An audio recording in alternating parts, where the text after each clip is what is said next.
Which fighters are making the cut for Smash Bros. 6? A simple question, but it's tougher to answer than you may think. It seemed like a dream come true for everyone to come back for Ultimate, but in the future, yeah, that's probably not gonna happen. With the amount of newcomers expected in every game nowadays continually going up, the amount of third-party deals that gotta be renewed, and oh, how about updating some of the older characters' movesets? Like, please? The only way we're not getting any new roster cuts is if the Switch 2 gets Super Smash Bros. Ultimate Deluxe and Knuckles. If Smash 6 is anything new, however, it's leaving fans wondering, what's the chance of my favorite character getting cut? This one could get emotional. Starting with the character that out of everyone in the roster I believe to be the most likely to get the axe, Pichu. Now, whoa, Siiroth, what are you saying? Pichu, he's so important to the series, how could you possibly— okay, I really don't think there's too much debate like that. Pichu was introduced back in Melee specifically as a joke character. Melee had a very tight window, a rushed development. Didn't hurt that Pichu could be a clone of the series mascot. He was still a little bit more relevant around that time, not as much anymore. The gimmick of hurting yourself when you attack is unique, but there's really not much else going for this guy to come back. He was cut in both Brawl and Smash 4.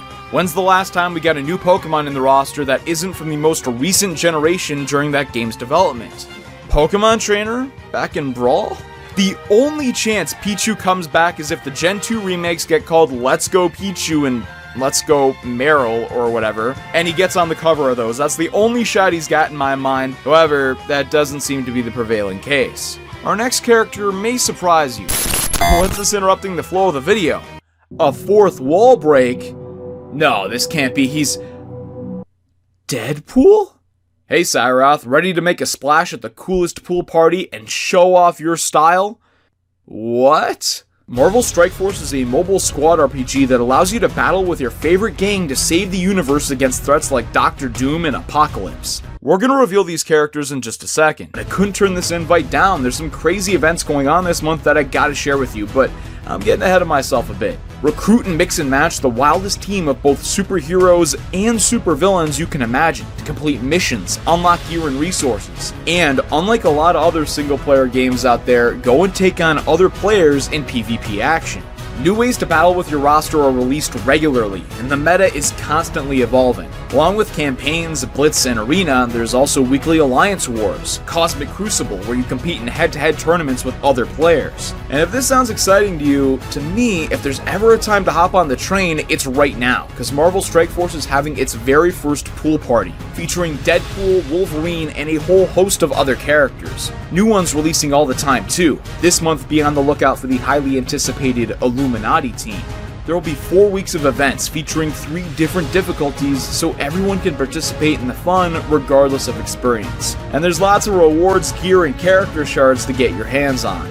Celebrate the release of Marvel Studios' Deadpool and Wolverine by unlocking Deadpool and Wolverine for free using the limited time promo code on screen and in the description.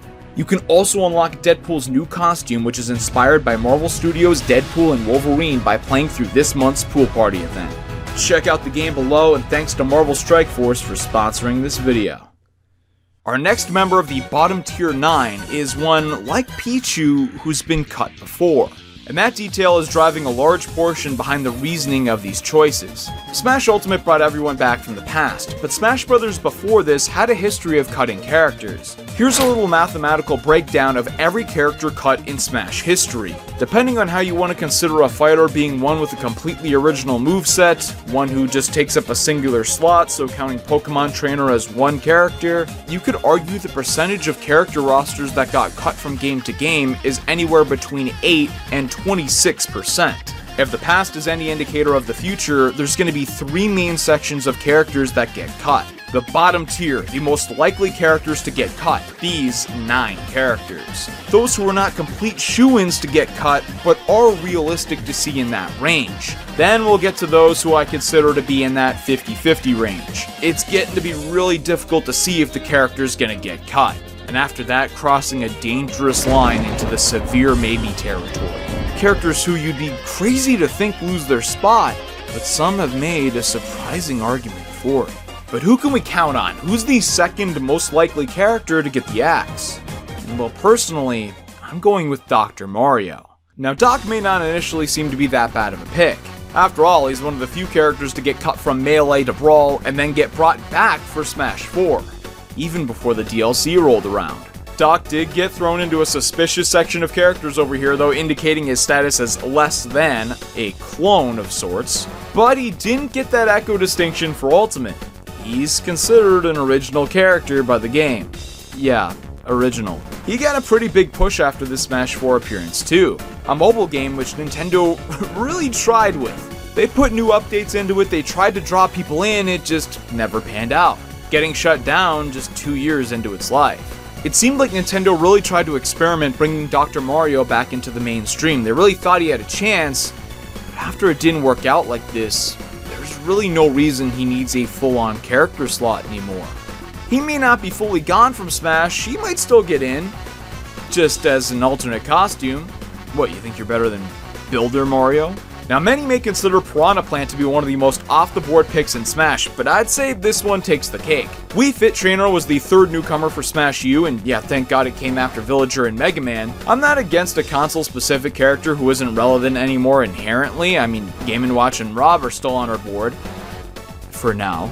But the fact that there's an outright replacement, a modern console popular replacement, more popular than many more characters in the roster that people would be comfortable admitting, the fact that we have this, and Smash has a history of semi-replacing old characters with new ones. According to Sakurai, the original plan for Melee was to replace Ness with Lucas, the protagonist of the newer Mother game.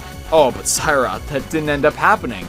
Well, in Brawl, Mewtwo got cut and a suspiciously similar moveset comes in with the popular new Generation 4 Pokemon Lucario. Oh, well, they're not exactly the same. They've got some differences of Toon Link replacing Young Link, with Wind Waker being the newer game at the time than Majora's Mask. This is a thing that happens. And I've got a feeling that the hate mob that came when Mewtwo got cut may not be as in full force this time around if Wii Fit gets the axe. Dark Pit. Okay, this one would be higher on the list had it not been for being one of Sakurai's babies. The first Echo Fighter on the list, and to me, still the most likely to go. Kid Icarus Uprising probably had the ideal release timing for this. Releasing in 2013 before Smash Bros. Release in 2014, this would make sense to cross-promote, giving some love to Sakurai's baby series. Fine, I get it, Sakurai wants this to work out, we all love him, but like, Nintendo never did anything with the publicity it gave the series? The promotion worked for Fire Emblem, it certainly did, but like, where's the new Kid Icarus? Now, some may actually think that Dark Pit being a clone would work out in his favor, but if you take a look at the past, that's not really the case. Looking at all the characters who've been cut in the past, Pichu, clone of Pikachu, Dr. Mario, clone of Mario, Young Link, clone of Link, Lucas, Wolf, like there's a commonality here. Just because a character is easier to shoehorn into the roster doesn't mean they're guaranteed to stay. They tend to get cut more often than not. Especially because Nintendo likes to change up some of the older characters' moves from time to time. I wish they did it a little bit more often, but still adding Flood to Mario's kit didn't necessarily make it easier for Dr. Mario to come back and Brawl when they were in a development time crunch. Characters based on other ones like Dark Pit really don't have it going for them to stay. And yeah, we're gonna get into a couple other ones here. Wolf. Man, I see Nintendo trying to make something out of Star Fox, and as much as I want it to be successful, throughout all the pitches that have been thrown, they've just never been able to hit that ball. This series definitely has movie or TV potential. I know it does. Interesting characters, world building, but man, they need a game to take off first. And it's just disappointing they haven't seemed to figure out what exactly needs to be put in that secret sauce to make it work. Star Fox hasn't gotten a new game since 2016, one of the few Wii U titles to actually not get ported to the Switch, and I don't think that's a very good sign. No new game since 2016, no new prominent role for the characters since 2018 in Starlink Battle for Atlas. This series is going to have a tough time holding on to any spots in Smash, let alone having 3. Wolf already got cut after being in one entry from Brawl to Smash 4, not even being brought back in the Smash 4 DLC despite tons of online requests for him. The fact that other old characters got brought back too, well, not this guy. Young Link, cool addition, but not represented well enough for his older games. He has crazy potential if he was able to transform with the masks, but I gotta ask, is Nintendo really gonna try to put in the effort to make a crazy unique moveset for him instead of someone else when there's already other Links in the roster?